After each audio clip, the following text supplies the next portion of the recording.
राज का पुत्र था, सीखने को आतुर था। ये योद्धा सज्जन था, सभ्य था। नाम इसका एकलव्य था।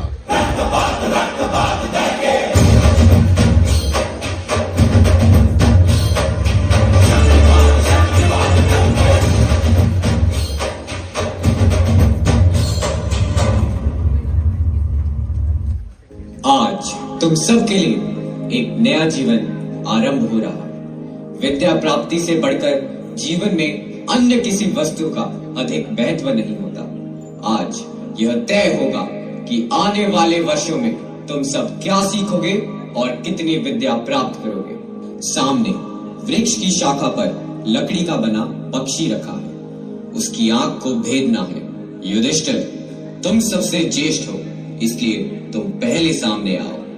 लक्ष्य साधो, तुम्हें क्या दिखाई दे रहा है? वृक्ष दिखाई दे रहा है गुरुदेव। वृक्ष की वह शाखा और शाखा पर रखा पक्षी दिखाई दे रहा है। शाखा के पीछे एक अन्य शाखा है जिस पर किसी पक्षी का घोंसला है।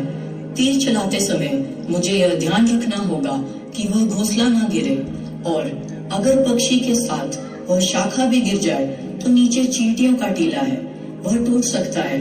इसका भी मुझे ध्यान रखना होगा। अद्भुत पुत्र, तुम्हें एक साथ कितना कुछ दिखाई दे रहा है। अच्छे शासक का यह पहला गुण है जो तुम्हारे पास स्वाभाविक रूप से है, इसलिए तुम धनुर्धर बन सकते हो।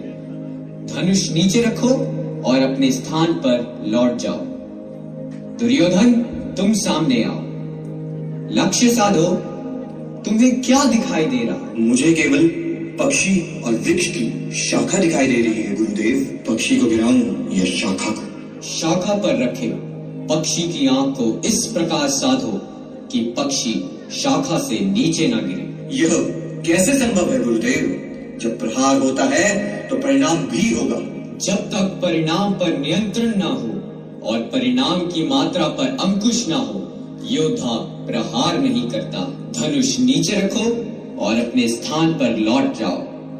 अर्जुन, आगे आओ और लक्ष्य साधो। तुम्हें क्या दिखाई दे रहा है? केवल पक्षी की आंख दिखाई दे रही है गुरुदेव। बाण चलाओ। अर्जुन, अद्भुत पुत्र, इतनी एकाग्रता किसी की धनुर्विद्या में नहीं है। तुम अद्वितीय हो, तुम विश्व के श्रेष्ठ धनुर्धर बनोगे। एकलव्य की बस एक ही इच्छा थी कि वो महागुरु द्रोणाचार्य के शिष्य बने। टुकड़ों में बिखरा अंधेरा, चमका सितारा जो तेरा, अंबर पे आकाश दस्तखत कर दे। तू अब तक था अधूरा, होने ही वाला है पूरा। काश मेरी ये इच्छा सफल हो। मुमकिन नहीं है क्या अगर तू ठान ले जरा।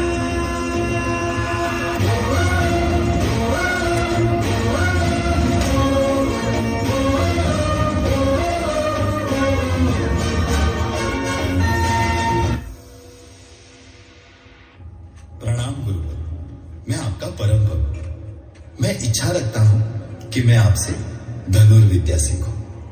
बालक, ये संभव नहीं। यह विद्या हम सिर्फ राजपुत्रों को सिखाते हैं। तुम्हारी यहाँ कोई जगह नहीं। लेकिन गुरुवर,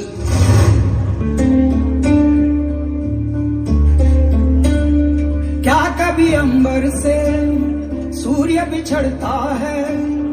क्या कभी बिन बाती दीपक जलता है? कैसी है ये अनहोनी हर अधूरी रंग, छोड़ गया जो तू कैसे जिएंगे हम? तू ही किनारा, तू ही सहारा, तू जग सारा, तू ही हमारा सूरज, तू ही तारा। जय जयकारा, जय जयकारा, स्वामी देना साथ हमारा।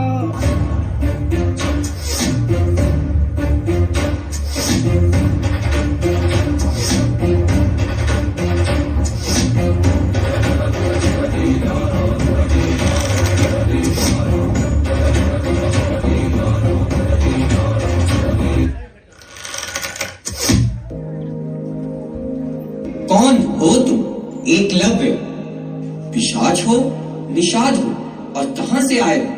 इतनी अद्भुत धनुर्विद्या किससे सीखी तुमने?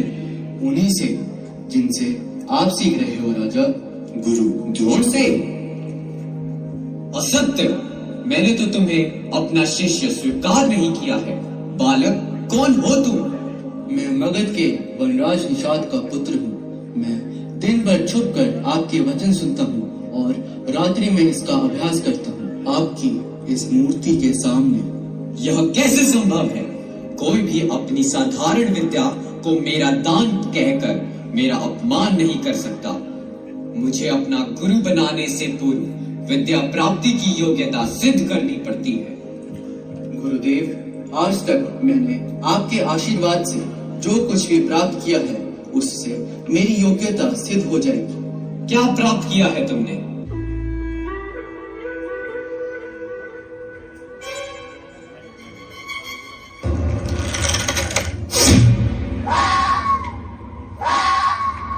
गुरुवर, ये देखिए। तुम्हारे कौशल्य से मैं बहुत प्रभावित हुआ। ये समझो तुम्हारी शिक्षा पूर्ण हुई। मैं तुमसे गुरु दक्षिणा मांगता हूं।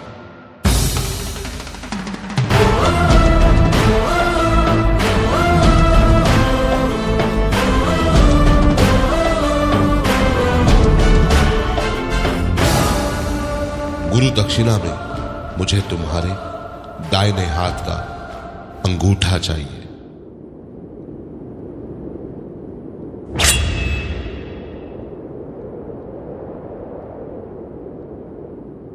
तुम्हारा ये बलिदान इतिहास कभी नहीं भुला पाएगा। जब जब बात होगी महान शिष्य की, हर बार तुम्हारा नाम लिया जाएगा।